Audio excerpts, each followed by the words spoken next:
Good morning, literature and composition, or good afternoon, depending on what class you are in. This is a quick video giving you a refresher crash course into the Unit 2 reading skills for the unit. All right, let's start talking about author's focus and claim. So these are the questions that you see on your screen that you want to focus on within your answer. So the first question you need to answer is, what is the topic? So what is the author speaking or writing about, right? What's the overall gist of what they're talking about? However, if you stop there, you'll only earn a 1 on the rubric. Let's keep going. Next, you need to answer, what is their stance on that topic? This is where you're starting to identify the author's focus or claim. It will be referred to as claim on the district reading assessment. So get used to both terminologies for this question.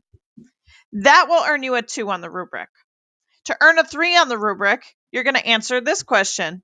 What supporting details are they using, focusing on people, ideas, and events? Just like we've been doing with tracking it in certain note-taking charts, you should be able to identify by either highlighting on your screen or just having a scrap piece of paper next to you as we take the district assessment. You need to be able to identify the people, ideas, and events that are being used as supporting details. That will earn you a 3. In order to earn a 4 on the rubric, however, you have to look at how specifically are those details being used to help further the author's focus. You need to really dig in deep and examine, why would the author have used those details specifically, and how are they helping their position on the topic that they want the reader to understand. Let's look at the district question for the assignment. The district question for analysis of ideas is, what is the claim of the speech? Describe how he uses people, events, or ideas to develop his claim. See how this is condensed a bit more? You need to know that you need to examine all of these questions that I've flipped back to on the screen in order to earn a 4. Be specific and be thorough. Words and context is the second reading skill that you'll be assessed on in the district reading assessment. These are the following questions that you need to consider. What does the word or phrase mean within the context of the speech or article? So you tell me what it means specifically. This could be a denotative definition, which is a dictionary definition, or a connotative definition of what the author wants us to focus on emotionally or gain emotionally from that word or phrase. That will earn you a 2 if you are able to identify what the word or phrase means. To earn a 3, you need to focus on, how does the word impact the text overall?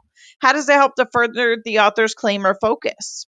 And to earn a 4, you need to go one step further and talk about how the author develops or refines the meaning of this word throughout the text. This is where most people get confused. So if they only use it once, talk about the connotation of the word and how the same connotation is used with other words. Or if they tend to repeat the word, then point out other instances of the word and think about how it's being used in the context there and how it's developing or being built upon.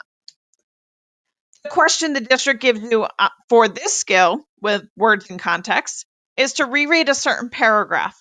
And then they ask you, what does the author mean by the phrase? And they will provide you with a certain phrase. How does this phrase impact the text overall? How does the author develop the meaning of this phrase over the course of the speech? This question they've developed really vigorously so that you should be able to get to a 4, because they've broken it down so that the first part of the question will get you to a 2, the second part to a 3, and the last one to a 4. Let's look at rhetoric. These are the questions that you must answer in order to earn your skill assessment here for rhetoric. What is the focus of the text and author's stance? So that's referring back to the first question, right? So what is the focus of the text and how does the author feel about it? That will earn you a 2. Then you need to identify the author's purpose in the writing, which will earn you a 3. Remember when we talked about author's purpose? Some of them could be to give facts, to inform, to persuade, to show. What is their why? Why are they putting this information out? What are they trying to accomplish? And the last one to earn a 4 is you need to examine the rhetorical devices or language that was used to develop that purpose. Please provide direct evidence. Remember, the ones that we focused on in class are ethos, pathos, and logos. Ethos is ethics or credibility. Pathos is the path to one's heart and using emotion. And logos refers to logic, as well as language tools such as repetition, hyperbole, simile, or metaphor, which you should be familiar with from previous grade levels, as well as our skills here. The district question reads, what is the author's purpose? What language or rhetorical devices does he use to achieve this purpose? So you need to not only identify the purpose, but you do need to dig in deeply into what rhetorical devices or language is used, identify it, and then also go into how it achieves the purpose overall. So you need to examine that relationship there. The last skill is diverse formats. The questions that you need to answer for diverse formats is, what is the purpose of the graph itself? That will earn you a 2 if you can identify what the purpose is. Here's a hint. Always look at the title of the graph. That will help you to identify the purpose. The next question you need to answer is, how is the graph similar to the information that was given in written format, and how is it different? Point out both. Point out similarities and differences. Because if it's the same as the written text, then that's meant to be repeated for a reason, for emphasis. And if it's different, then it stands out, and they want us to look at it from a different perspective. That will earn you a 3.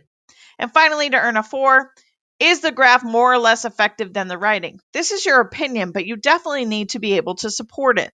You need to answer what specific details make it that way and why. That will earn you a 4. I'm going to slip in my little trick here before we finish, and I'm going to say that on the bottom of your sheet, you need to tell me that Mrs. Wissinger's favorite color is yellow. That needs to be on the bottom of your sheet today in order to demonstrate that you have watched this video. Teacher question number 4 about diverse formats. How is the purpose of the chart similar to and different from the purpose of the author's speech in comparison to the speech? Which details make the chart more or less effective in achieving its purpose? Point out similarities, point out differences, tell me which is better, and explain why. That will earn you your 4. If you have any questions, come back and put them in the chat right now. If you don't have any questions, please move on to your independent work of finding an article on your chosen form of systemic discrimination to research and complete the digital error log, which will assess you on all 4 reading skills of the unit that we just discussed. Let me know if you have any questions. Have a great day.